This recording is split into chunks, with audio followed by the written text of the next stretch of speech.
And without further ado, I'm going to begin by introducing our first featured speaker of KINect 2021. It is my pleasure to introduce my friend and colleague, Dr. Andrew Friesen. Dr. Friesen is an alumnus of the University of Winnipeg's kinesiology program. And in fact, I recall we were just speaking about classes we took together in 2D12, where many of our students currently take classes in kinesiology here at U of W. We have come a long way, and certainly Dr. Friesen has come a long way from humble beginnings in Kleefeld, Manitoba, to Burke campus in Pennsylvania. Andy and I have quite a background together. We were roommates at the University of Ottawa while we were both learning to become scholars in our chosen field. Today, Dr. Friesen is an assistant professor at Pennsylvania State University, Berks campus.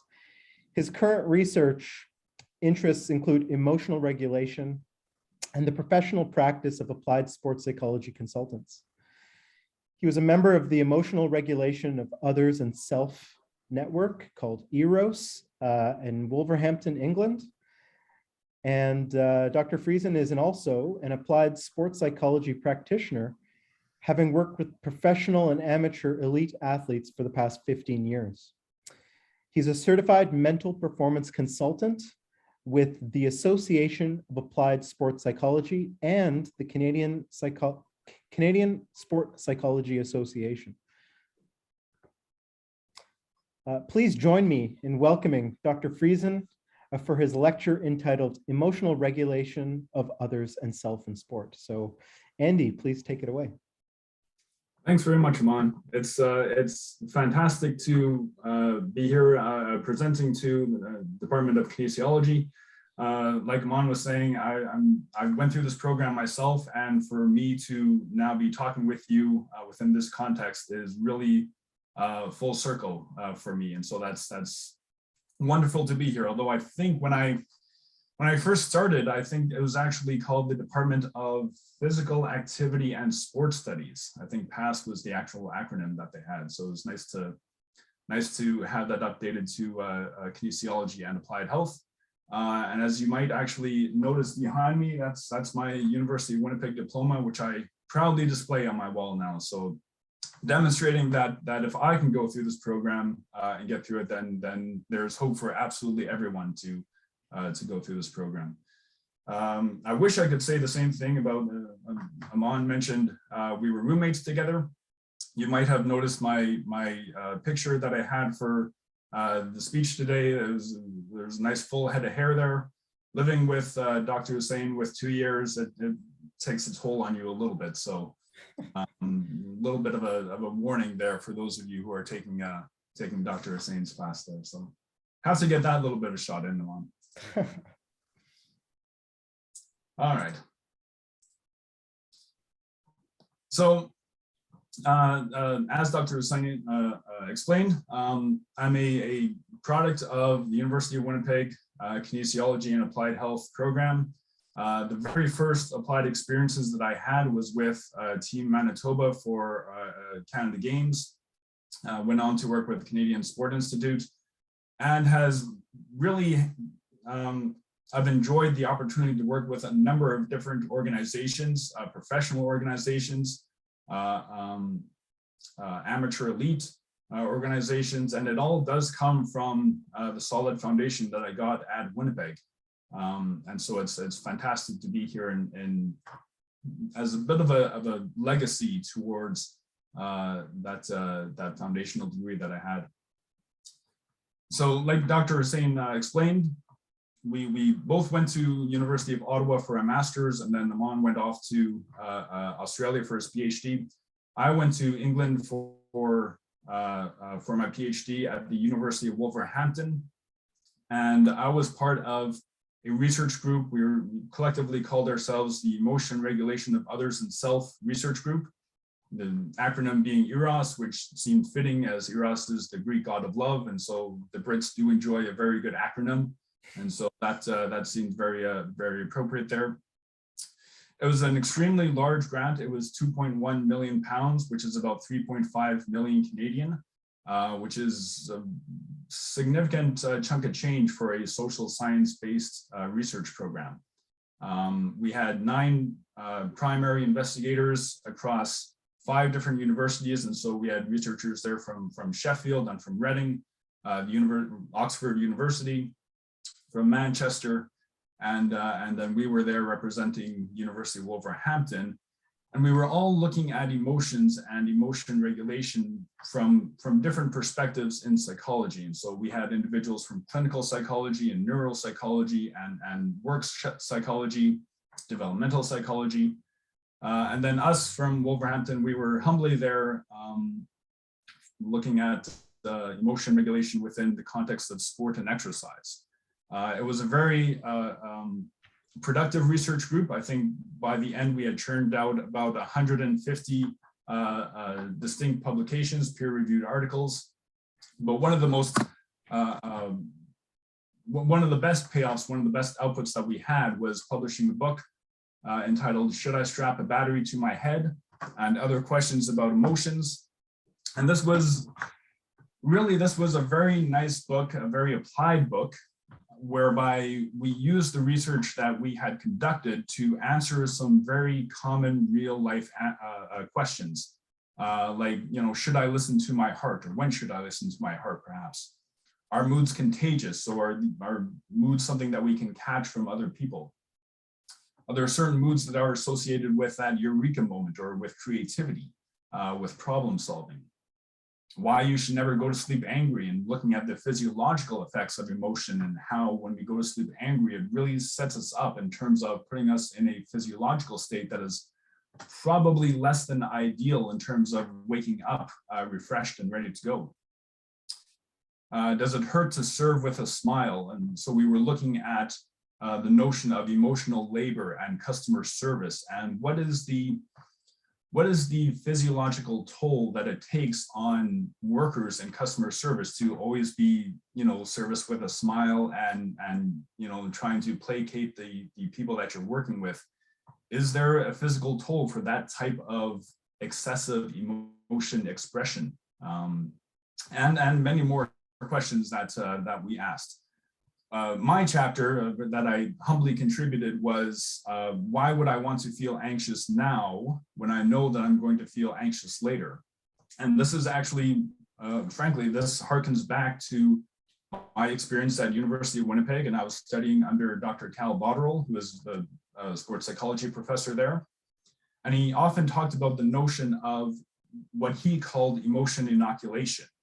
And it's basically the idea that if you're going to be participating in an event or a situation, and you know that there's going to be certain emotions that will be triggered in that event, probably the best way to prepare for that is to inoculate yourself, to give yourself a little bit of that emotion intensity as early as you can. Practice some strategies that's going to help you cope with those emotions, so that when you actually encounter that event and those emotions are actually triggered to their full intensity, now you have some rehearsed strategies that will actually help you in that moment. And so the chapter that I wrote in this book is directly stems from my experience at UWinnipeg. And so it's nice to see how the foundation that we get is going to have multiple payoffs throughout our professional careers. All right, so emotion regulation of others and self in sport.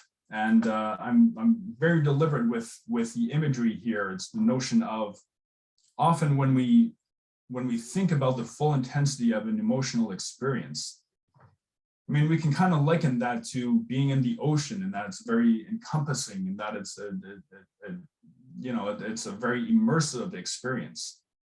And so the imagery is very deliberate there. But hopefully by the end we will learn to surf the waves rather than be crushed under them. And so I liked how the imagery kind of moves on a little bit.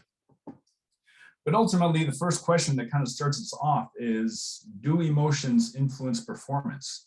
I mean, this is why we would bother to look at emotions within sport and exercise context is the expectation that this psychological phenomenon actually has an effect on our performance. If that's not the case, then really there is no purpose or frankly, there's no business of kinesiologists kind of looking at this phenomenon. So first question, do emotions influence performance? And we're going to start with a little bit of anecdotal of evidence here. So let's see here. Get a new share going. There we go. Does anyone remember Bo Kim, who was a golfer on the Korean tour? This happened a few years ago, a little bit of an incident. And there's no audio, so I'll just talk over it. So he's teeing off at a Korean Golf Association tour. And what happens is that someone took a picture during his backswing, and he heard the shutter go off. It disrupted him. He got angry, and he flips that person off in the crowd. And you can see him giving them the death stare a little bit. And I believe we'll see one more replay of it. And then flips them off. Very nice, very nicely done, Bo Kim. Does anyone remember what Bo Kim's punishment was for that gesture? It was a 3-year suspension from the Korean Golf Association Tour. 3 years, basically, because what you make is closely tied to your performance. It's basically 3 years of suspended salary for Bo Kim. One gesture of emotion expressionism cost him 3 years salary. So the stakes are extremely high. Another example, Lindsay Ellis, she was an American snowboarder. She started competing, I believe Torino Olympics was her first competition in terms of Olympics. She went on to compete in Vancouver as well as Sochi. But in terms of what I remember her for, is this little incident that she had here. Let's see, we'll get this going.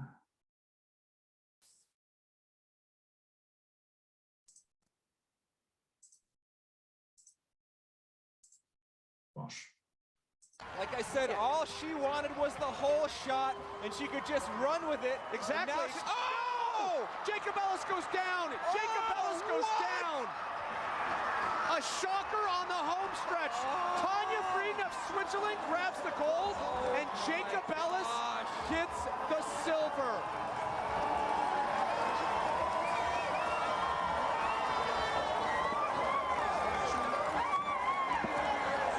Right here you can see Lindsay looking back, assessing the gap. And dude, right there, dude, she did a method. Lindsay Ellis on the second. This is the gold medal run and in you the can Olympics. see Tanya Frieden able to pass. Lindsay's lucky she was able to make it around that gate. You know, I don't want to speculate here, but no, she fully did. She tweaked out an air, and that's what put her down. Celebratory, perhaps. Look, right yeah. there. She torques the board out, pulls it out in front of her. She goes down on her heels. That's what happened. She didn't land flat base. She landed on her heels. She just went down on a showboat trick. The second to last jump, and she goes down on a showboat trick. Todd, had it been a tighter battle between her and Tanya Frieden, there would have been a method error. No, no way. Absolutely not. There would have been no way. U.S. coach Peter Foley in total disbelief, and her dad Ben watching everything unfold. No, and it's painful for everyone involved. I haven't seen such shameful showboating since Mon Hussein on ski slopes. It was that shameful, absolutely. But a nice reminder that it's not just the unpleasant emotions that can go on to have negative effect on performance, but even happy emotions. And that's basically what Lindsay Ellis got intertwined with, is that she started celebrating before she finished the finish line. She's found herself in first in gold medal position. She thought she'd put a little bit of flair on her last jump. Absolutely unneeded. There are no points that are associated with that. she goes down and winds up winning the silver. If you actually look at her career, it's frankly not the first time that she chokes away a gold medal in the Olympics. It's quite the story that she shows, but a nice demonstration of how emotions influence performance. Another example, and this is a study that I completed and presented at ASP in 2019, I believe. There's a lot going on here, so I'll just kind of explain, and I'll translate it and put it into a Winnipeg term. So pretend that you're Patrick Laine and you've been playing for Winnipeg for 5 years, you've been drafted by Winnipeg, and by the end you're starting to get a little bit grumpy and you're not playing on Scheifele's line, you're not getting the time on the ice time that you want. It starts to look that you might not be able to slip underneath the salary cap, and you get traded away. Now the question becomes, when Patrick Laine comes back to play against the Winnipeg Jets, is there going to be that revenge factor that boosts his performance or perhaps hinders his performance?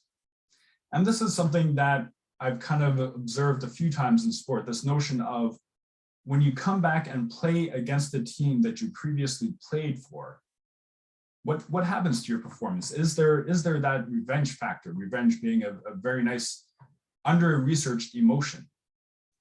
And so I looked at this phenomenon with major league pitchers, and it was basically using analytics to kind of work out a psychological question for the most part. And I basically asked is if Major League Baseball pitchers perform better against teams that they had previously played for. And shockingly, surprisingly, across all of the performance metrics that I included, so earned run average, WHIP, which is walks, hits per innings pitched, slugging percentage, strikeouts per 9 innings, hits allowed per 9 innings, walks allowed per 9 innings, batting average. In all of those performance metrics, the pitchers performed better when facing a previous team that they had once played for. Now, there might be a few things that are contributing to that, but it certainly does kind of provide a little bit of encouragement that there might be that revenge factor there, that just a simple notion of the emotions that are triggered when you perform against a previous team, it's going to have an effect, a significant effect on performance. And so that was a very nice, study that I conducted not too long ago. Another another study that I'm looking to undertake that kind of links emotions and our performance is a study using right eye technology. And right eye technology, I know I might be minimized on your screen, but that's actually the system that is right behind me there. And you can kind of see it's basically just a little monitor, computer monitor, and it takes you through a series of activities and games and these kinds of things. But around the monitor are various cameras and sensors that is tracking your eye movements. And so it's an eye tracking performance software. And what I'm looking to study is the notion of if we get participants, if we get athletes in different emotional states, will we see an effect on eye tracking performance? And eye tracking performance can be measured in a number of different ways, and kind of see an example there on the right. So in terms of depth perception, in terms of tracking abilities, so consider a receiver who is standing still and a moving football is coming towards them. To what extent are they able to track that football moving towards them? There are different types of eye tracking. So it might be that receiver is now running and the ball is also in movement. And so you have both yourself and the ball that you're tracking in movement. And so you can kind of see the types of questions that I'm hopefully going to be playing around with. So it might be having an example of the baseball player there. So imagine that you're a batter in baseball and softball, and you take a pitch and you think it's a ball and it's called for a strike. And you get that brief moment of what the hell is this umpire thinking? That brief flash of anger, maybe it's a very critical moment in the game. Is that flash of anger going to have an effect on your ability to track the next pitch that comes at you from the pitcher? And that's kind of the question that I'm looking to answer with combining right eye technology, eye tracking technology, and emotional states in athletes. And that's something that I'm just getting started with, and hoping that COVID ends quickly so that I can actually get back into that research program a little bit. So it's kind of on pause, but that's where I'm looking to take this a little bit. But I need to back up. I need to slow down. Good research programs always start with operational definitions, critically defining the actual phenomenon that you study. So I posited the question, what is an emotion? And right away,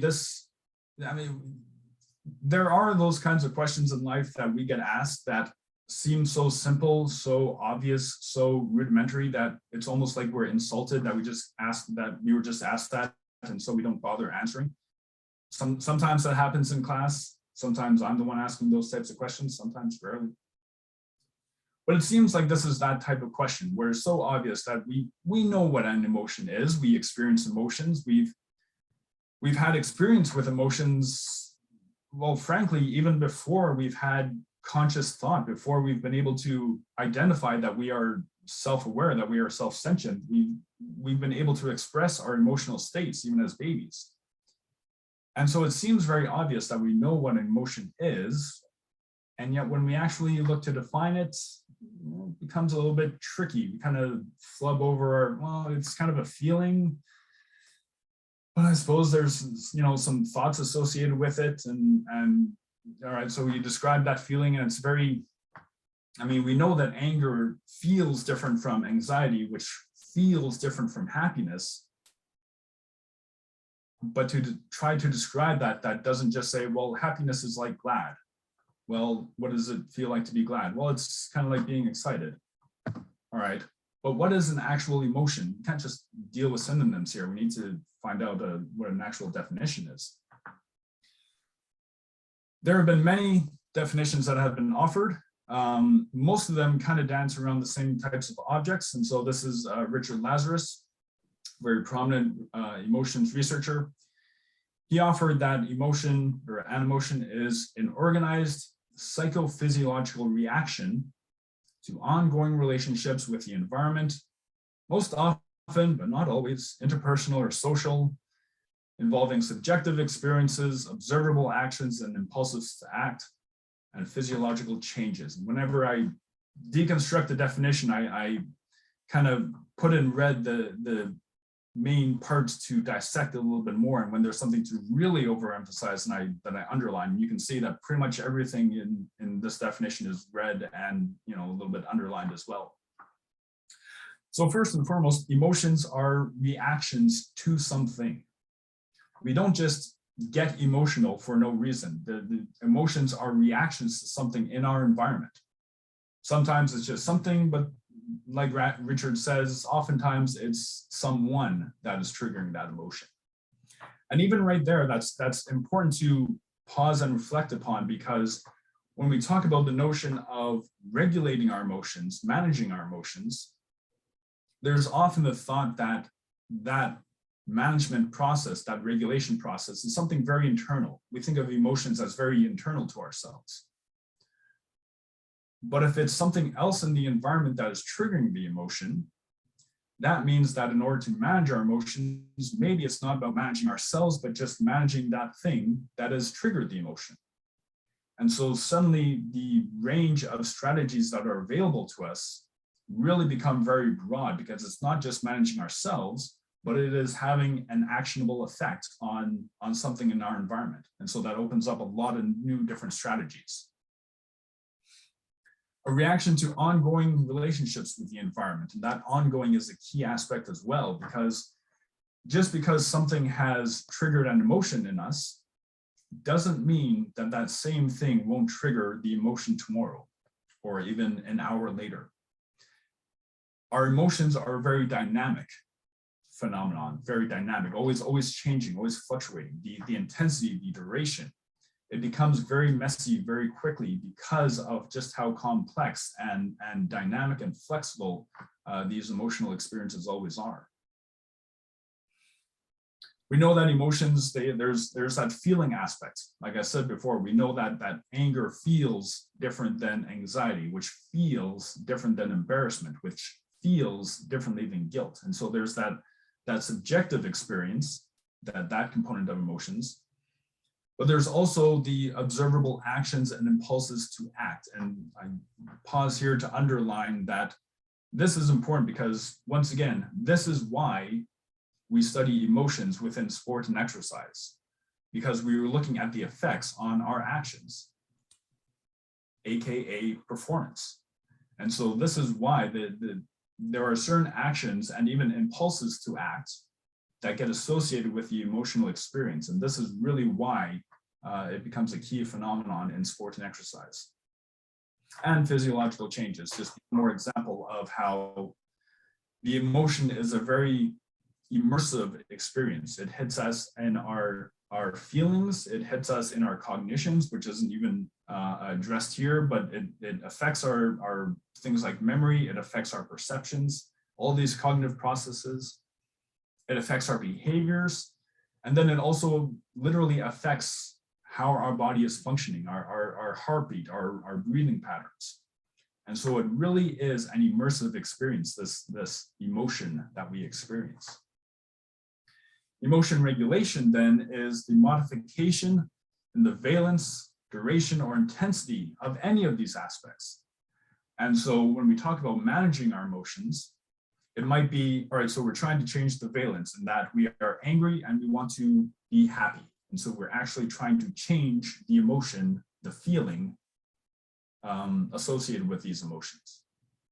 Or we might just be trying to change the duration of these emotions. And so we're already happy and we're just looking to modify ourselves or the environment to prolong that happiness. Because the thing about emotions is that if left to their own devices, they do tend to decay after a little bit. And so maybe we want to actually prolong that emotional experience before it starts to decay. Or maybe we're trying to change the intensity of that emotion. And so we're pleasantly content. We're kind of cruising along at 5 out of 10 in terms of intensity, but we want to be excited. We want to be joyful. We want to be full 10 out of 10 on happiness. And so maybe we want to increase the intensity of the emotion that we're already experiencing. So you can tell right away is that this is getting very messy, very broad, very quickly, which is the nice thing about emotions, because we really can start to associate and research the relationships to all sorts of various different human functionings, whether it's physiology or whether it's cognition patterns or whether it's behavior. Incidentally, Richard Lazarus, he passed away in 2002.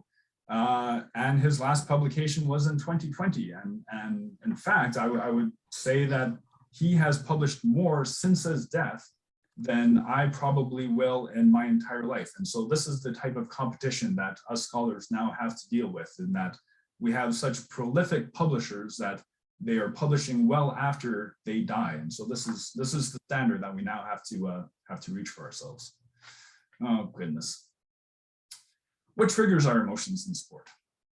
And so this was a study here whereby I went to go observe referees at a U19 World Championship tournament in Finland. A very nice side effect of doing funded research is that you sometimes get some very exotic trips for your data collection. And so very nice to get involved in research activities, even though I know many of you go into kinesiology because you want to do applied work, but there are some very nice benefits when you dive into research as well. So basically, I was following these referees across 2 weeks of competitive tournament, a high stakes tournament, and we were looking at various things, but one of those is, well, what actually triggers our emotions, or frankly, their emotions? And we can kind of see some typical responses are interactions with athletes and coaches. And so hearkening back to how it's often someone that triggers an emotion, not necessarily something, but someone. They were, of course, getting emotional based on the types of calls that they were making. And so especially those 50-50 calls, if you've ever umpired or refereed yourself, sometimes there are calls where you're very sure what the call was, but sometimes it's a little bit of a judgment and you kind of have to make that call, but you still have to make that call with a very confident demeanor.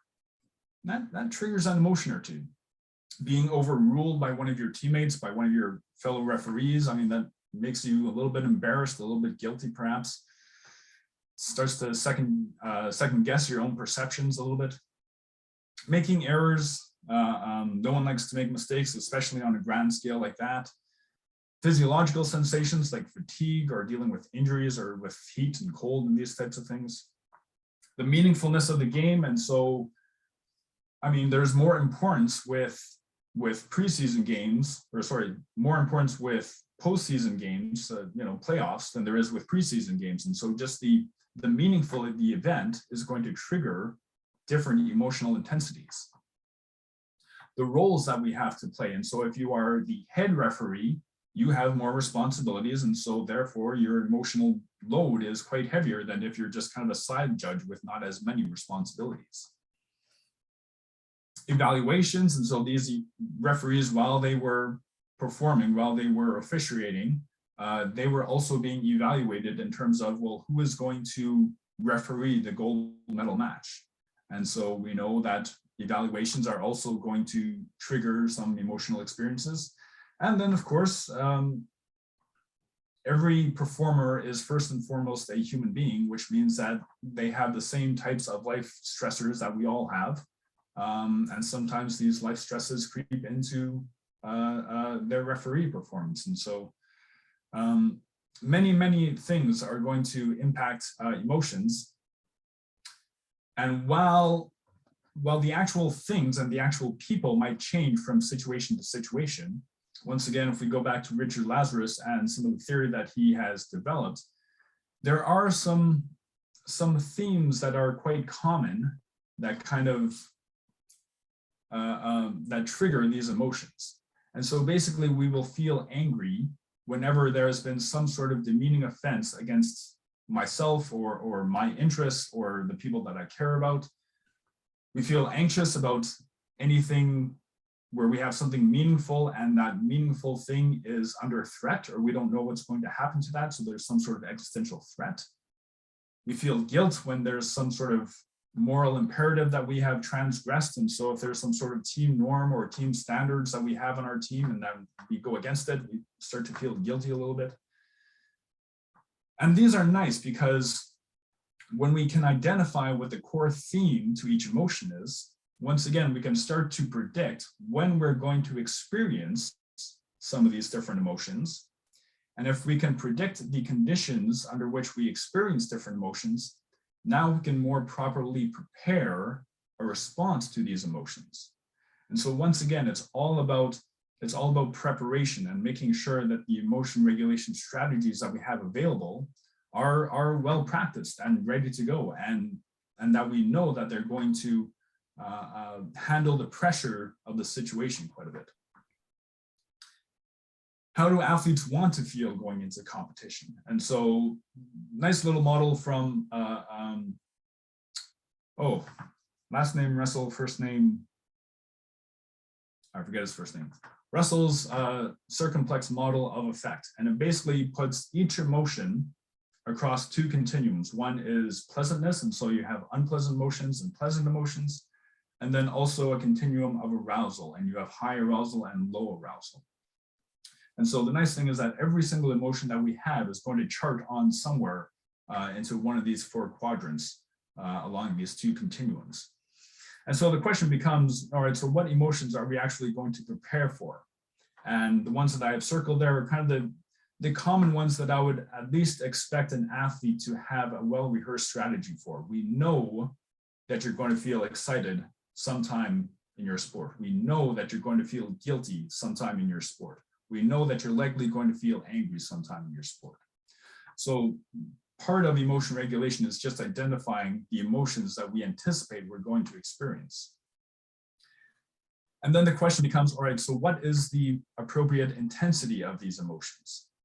And perhaps you've been exposed to this notion of the individualized zone of optimal functioning. This is kind of Yuri Hannon's work. And it's the notion that everyone has an emotional profile of different intensities of emotion, and whether or not we're fitting that emotional profile at any given time, that is when we typically perform at our best.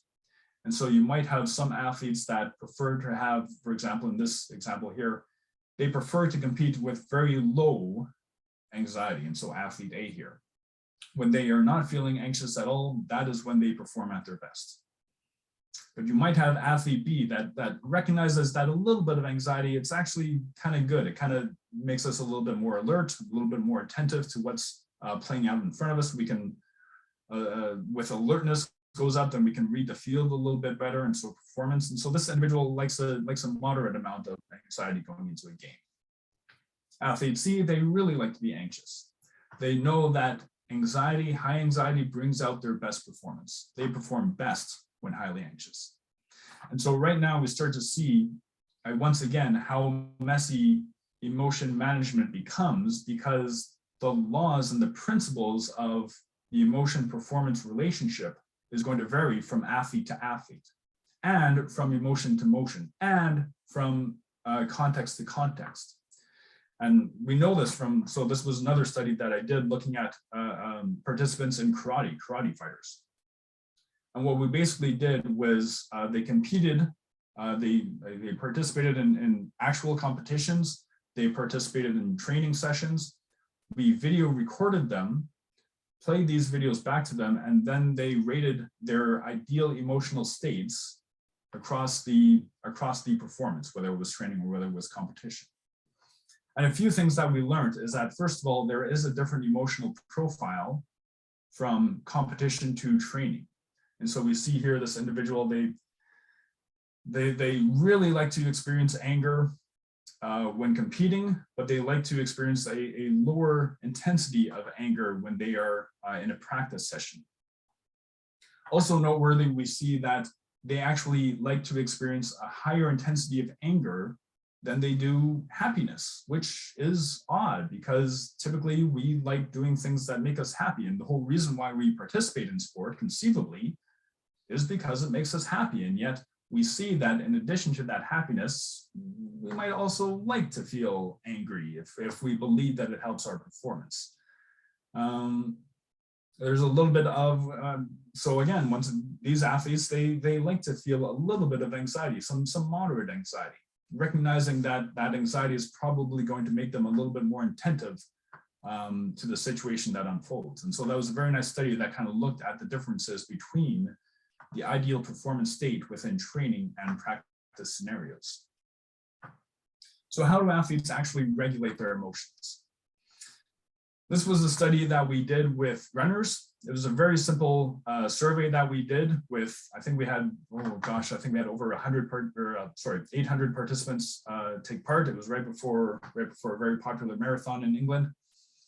And it was basically a very simple survey. How do you regulate your emotions in the hour before your competition?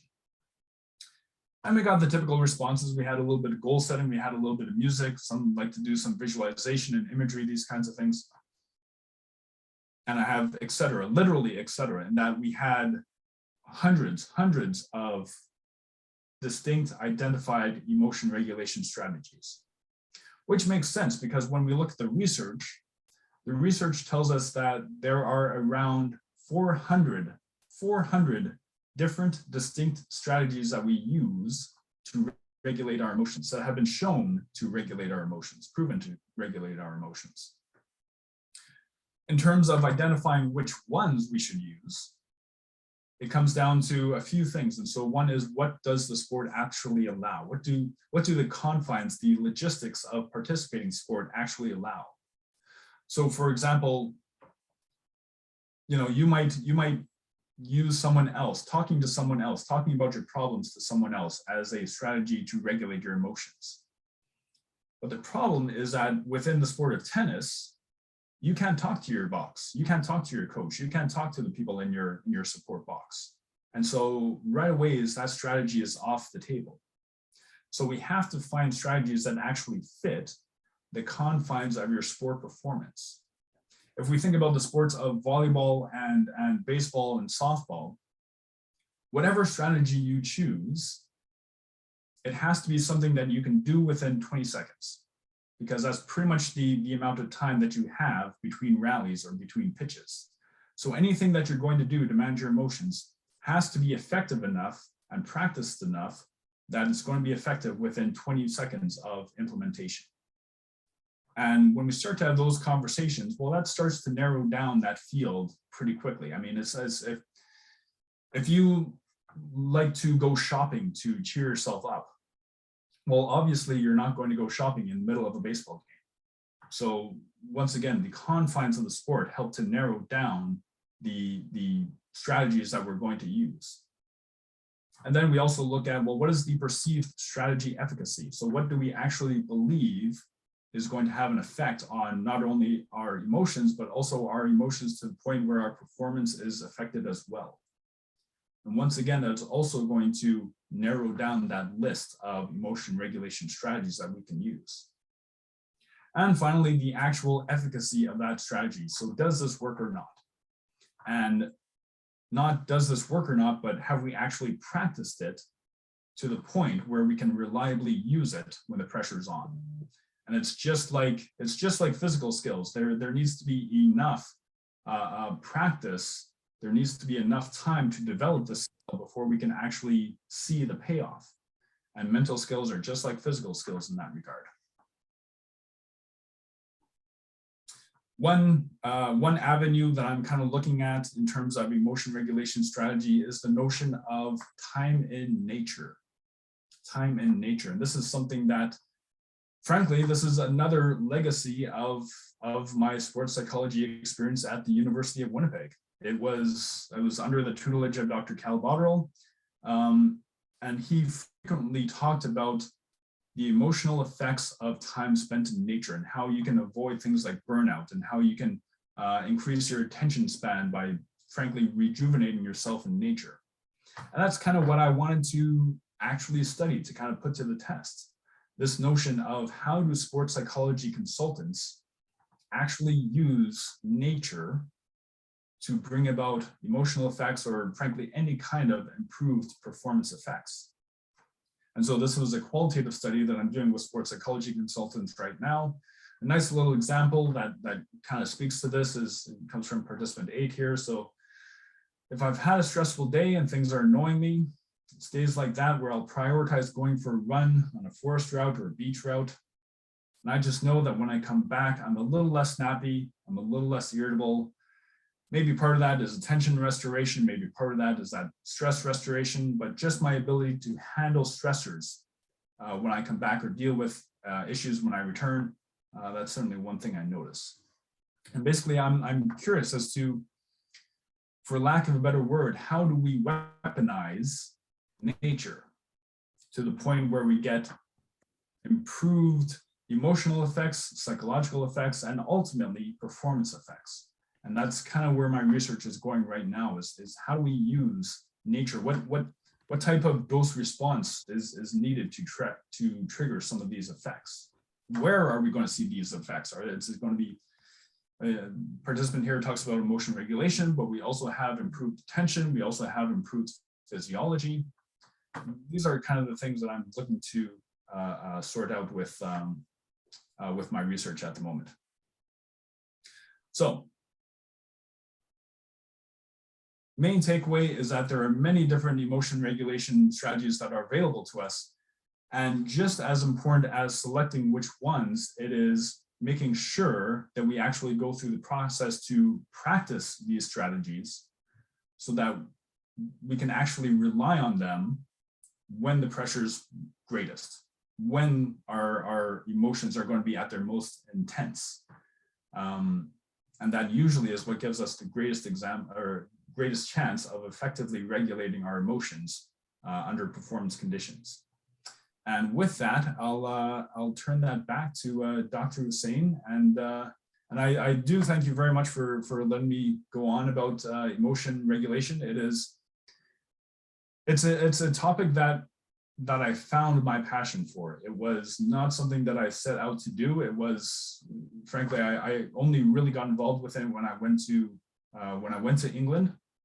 But it was there where I saw that it had such a long and deep reach into pretty much every type of psychological phenomenon that is out there. And so with that, it becomes a very pliable research interest, which is very nice in terms of being able to collaborate and build up a research program, and also something that is extremely applied in nature. Like I was saying before, when I first started at UWinnipeg, I got into this field because I wanted to be a sports psychologist working with athletes for the Olympics and for professional teams and these kinds of things. The nice thing about emotions is that it is an extremely applied research interest, which has some real nice takeaways when you're sitting down and working with an athlete. And so there's a very nice transition between the research world and the applied world, which helps fuel those interests. So thank you very much for letting me ramble on and take up some of your time today. And I'll turn it back to you, Alon. Well, Andy, thank you so much for sharing a bit of your background, a bit of your work, and certainly the current research interests that you're pursuing, particularly as it relates to some of the nature thing. Given, we've been, well, we all of us have been living through COVID, and one of the biggest sort of ways that people have been managing COVID is escaping to their lake or cabin or camping, staycations, time in the backyard. It's really kind of topical in that sense, given the pandemic we all of us are living through. So again, thank you so much. I'm going to now open it up to our colleagues who have joined us and students who have joined us. Feel free to utilize the chat function or raise your hand. We have about 12 minutes left to solicit some feedback and or questions. So ladies and gents, please feel free to engage. I'm gonna select Dr. Yannick Moldak-Sion. I wonder if please go ahead. Thanks so much for the great talk, Dr. Friesen. I'm a physiologist, so I really appreciate you kind of making this understandable for somebody who's not too familiar with your field. But a few things struck me, and I've got a couple questions, but I'll start with just one. One thing that's kind of become a little bit more obvious over the past few years is that even athletes at the kind of highest levels of performance also experience kind of negative health emotions and have mental health concerns. And some of them have kind of brought attention to this and in some cases left competition or paused their participation in competition. And it never occurred to me that they'd have to think about emotional regulation so often, because from my naive view, they're very good at their sport and they're probably very well versed in emotional regulation, but maybe that's not the case. So I'm wondering how much of what you said is directly applicable to these really, really elite athletes, and are there a few kind of little tidbits that you've come across in your research that are maybe helpful in those circumstances? So where I'd start, and I'll jump on your word usage a little bit, because you mentioned the term negative emotions, and something that I've written quite about is the notion that all emotions are instrumental. They are purposeful. And so it's not necessarily about whether or not we have positive and negative emotions. It's whether or not they are helpful or hurtful to ourselves in any given situation. And oftentimes part of dissecting the unwanted effects of emotion is to have a conversation about, well, why do we actually experience this emotion? And what is this emotion trying to tell us? And I always try to emphasize that emotions are first and foremost data. It is information about our relationship with the environment. And so if we are feeling anxious about an upcoming exam, well, the emotion regulation strategy, the reason we are feeling anxious about that exam is, first of all, the exam is meaningful to us, and also our ability to test well in that exam is uncertain. And so, like I said before, the reason we feel anxiety is when we have something meaningful that is under existential threat. But that is a good thing, because if we did not feel anxious about that exam, we wouldn't study for it. And so the whole reason why we have exams, their function is to alert us to things that we need to prepare for, to things that we actually need to channel our energy towards.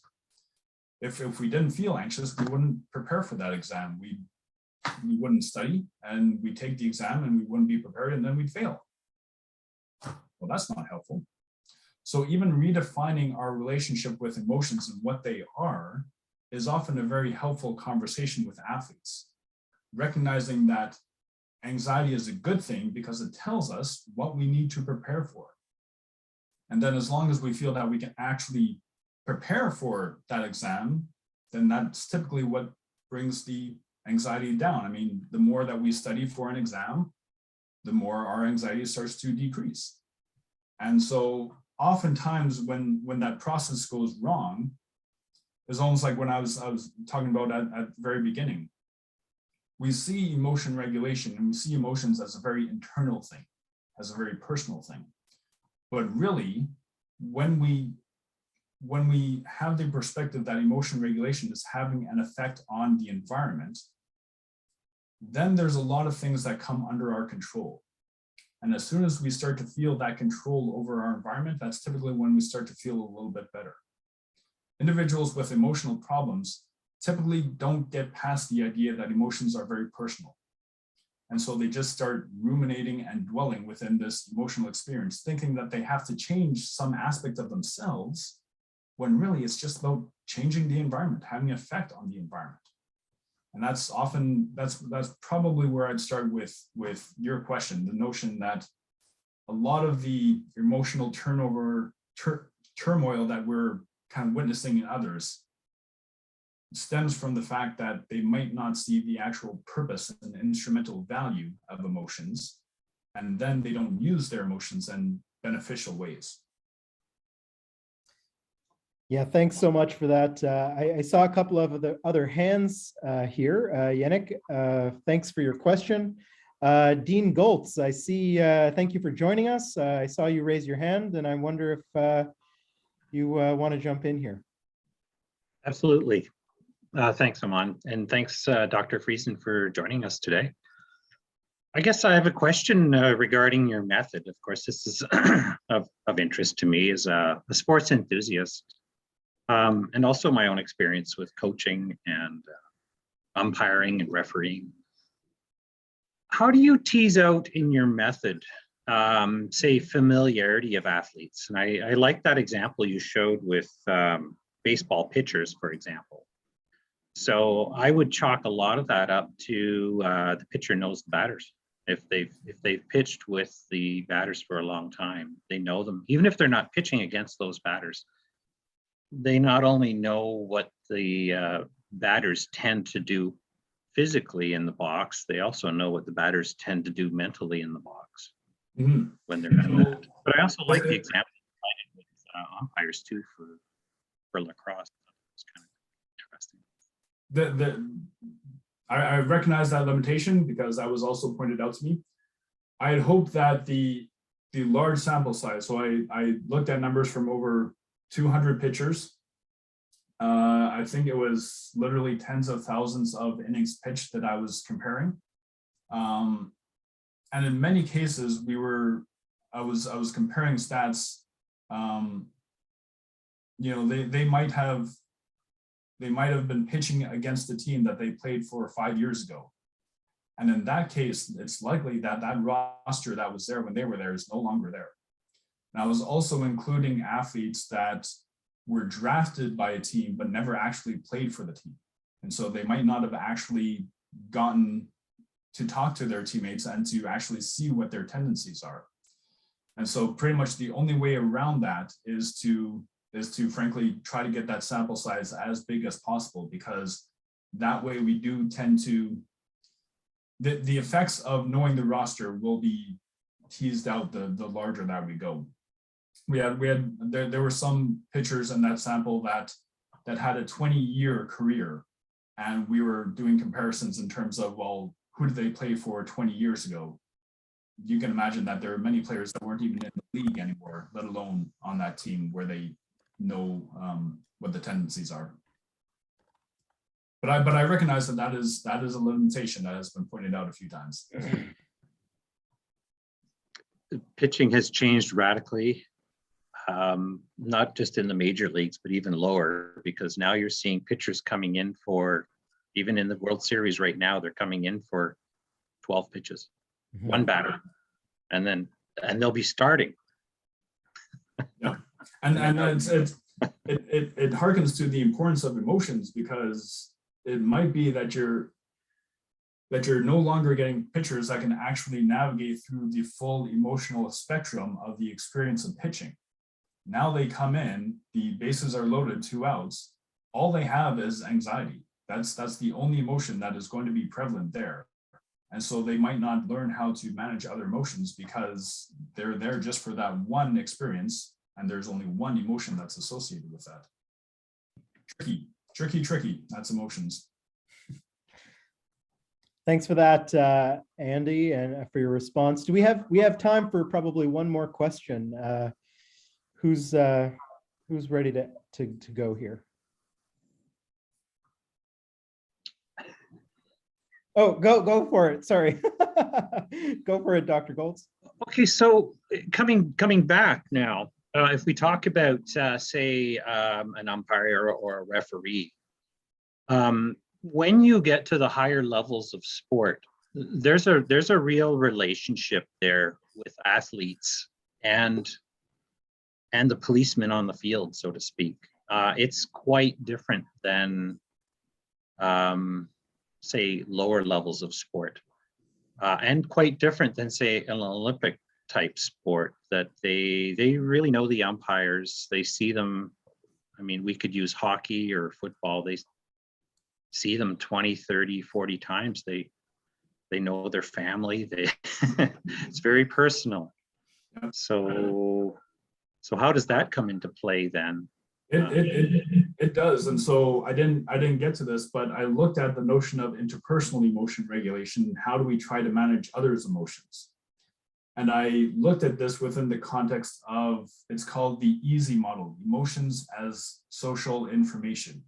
And it was developed by Gerben van Cleef out in Netherlands. And as you said, Doug, the success of interpersonal emotion regulation is going to be heavily moderated through the relationship between those two individuals. And so that has a very large bearing on the extent to which we can actually have an effect on someone else's emotions. And it's obvious. If I'm a basketball player, or sorry, if you're a basketball player, LeBron James comes to you and says, you know what, I saw you playing, don't worry about that bad game, you're good, you've got the goods. You're going to feel pretty good about that. If I come to you as white 6-foot Canadian boy who has never played basketball and say, you know what, your basketball skills are really good, you're going to be like, get away from me, what do you know? And so just our relationship, the perceived status of the individual, it might be the exact same strategy, but because there's a different relationship dynamic, it changes the efficacy of that strategy. And that's what makes not only emotions, but a lot of psychological phenomenon so messy and unpredictable, is because there's so many moderating factors that go into the equation of whether or not this strategy was effective. And it's not easy. That's why so much of sports psychology is just sitting and talking with the athlete, because we're trying to tease out all these different moderating factors that are affecting their performance. Yeah. Well, everyone, I am